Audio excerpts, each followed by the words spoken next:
You ever walk away from a conversation and replay the entire thing in your head? Like you're in the shower thinking, why did I say that? Or you're lying in bed at 1:17 a.m. and suddenly your brain goes, oh, that's what I should have said. You tell yourself next time will be different. Next time you'll be more confident, more calm, more in control. But then next time comes, and somehow you're either talking too much, not saying enough, over-explaining, people-pleasing, or just completely freezing up. And here's the frustrating part. You know how to talk. You're not dumb. You're not socially incapable. You're not bad with people. But in certain conversations, with your boss, someone you're attracted to, your parents, a difficult client, you shrink. Or you ramble, or you try too hard, and then you beat yourself up for it. Here's the thing. The problem isn't your communication skills. It's your mindset going into the conversation.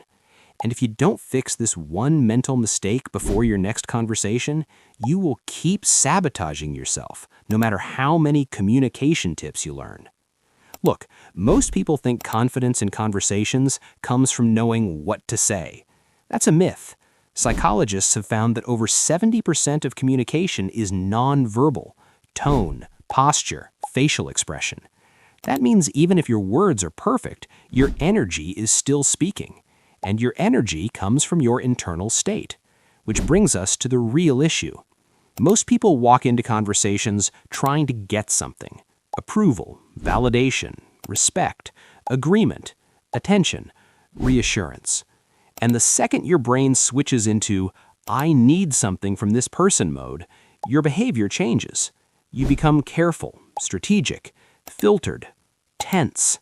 You stop being present and you start performing. Now, you might be thinking, isn't that normal? Of course I want things from conversations. Yes, but here's what most people don't realize. The moment you enter a conversation trying to extract value, you lose power. Because your brain interprets the situation as a threat. Let me explain. There's a concept in psychology called evaluation apprehension. It's the fear of being judged. Studies show that when we believe we're being evaluated, our cognitive performance actually decreases. We overthink, we hesitate, we lose fluency. Your prefrontal cortex, the part responsible for decision-making and articulate speech, literally works worse under social pressure. So when you walk into a conversation thinking, I hope they like me, or I hope I don't mess this up, you activate a subtle stress response. And stress narrows attention, which means you're no longer listening clearly. You're scanning for danger, their tone, their facial expression, that slight pause after you said something. You're analyzing instead of connecting. And this is where it gets really interesting. The more you focus on how you're being perceived, the less authentic you become. And the less authentic you become, the more awkward the interaction feels. So then you try harder, you talk faster, you explain more, you laugh at things that aren't funny, you agree when you don't actually agree. And afterward, you feel drained. Not because conversations are exhausting, but because pretending is. Here's the shift that changes everything. Before your next conversation, stop asking, what can I get from this? Start asking, what can I give? Now, I know that sounds cliche. Stay with me. When your goal shifts from extracting validation to contributing value, your nervous system relaxes because you're no longer under evaluation. You're on a mission. Think about the difference between a student taking a test and a teacher explaining something they understand. The student is being judged. The teacher is providing value. Who's more relaxed? Who speaks more clearly? Who controls the frame? This is not about ego. It's about psychology. Research on self-determination theory shows that when we act from internal motives like curiosity, contribution, or growth, rather than external validation, we experience higher confidence and persistence. In other words, when you're trying to impress, you're fragile. When you're trying to contribute, you're stable. Let me give you an example. Imagine you're about to have a difficult conversation with your manager. Most people think, I hope I don't say something wrong. I need them to see my value. I don't want to seem difficult. So you soften your language. You dilute your point. You leave with half of what you wanted.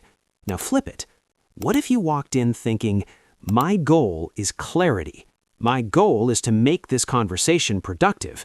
My goal is to solve a problem. Notice how the focus shifts from you to the outcome, from ego to purpose, and purpose is powerful. Here's what most people don't realize.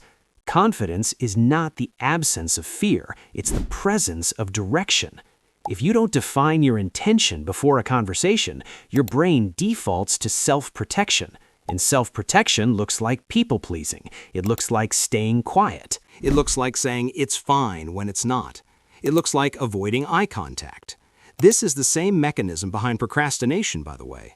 Studies from researchers like Dr. Piers Steele have shown that procrastination isn't laziness, it's emotion regulation. We avoid tasks that make us feel uncomfortable. And conversations are emotional tasks. So if you haven't trained yourself to tolerate discomfort, you'll default to avoidance or appeasement. Now, you might be thinking, okay, but what if I genuinely don't know what to say? Good, because here's the second mindset shift. You don't need to have the perfect thing to say. You need to have the courage to be real. One of the most powerful phrases you can use in a conversation is, I'm not sure, but here's what I'm thinking. That signals honesty, and honesty builds trust faster than polished perfection. There's research from Harvard Business School showing that people who ask more follow-up questions are perceived as more likable and competent, not the people who talk the most. So if you're trying to be impressive by dominating the conversation, you're playing the wrong game. Curiosity beats charisma. Presence beats performance. And here's where it gets really practical. Before your next conversation, do these 3 things. First, define your intention. Not a script, not a speech, an intention. Clarity, connection, resolution, honesty, boundaries. Pick one. Your brain needs a target. Second, regulate your physiology. This sounds small, but it's huge. Slow your breathing. Inhale for 4 seconds, exhale for 6. Do that 5 times before you walk in. Longer exhales activate the parasympathetic nervous system, the part responsible for calm. Your body leads your mind. If your body is tense, your thoughts will follow.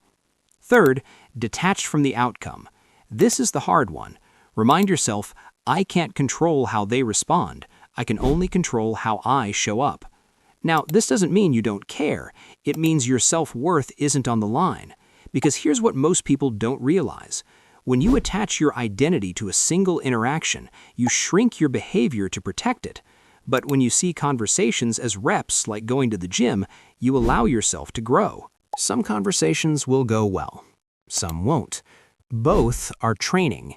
And if you treat every awkward moment as proof that you're bad socially, you'll never improve. Improvement requires exposure, just like discipline requires repetition.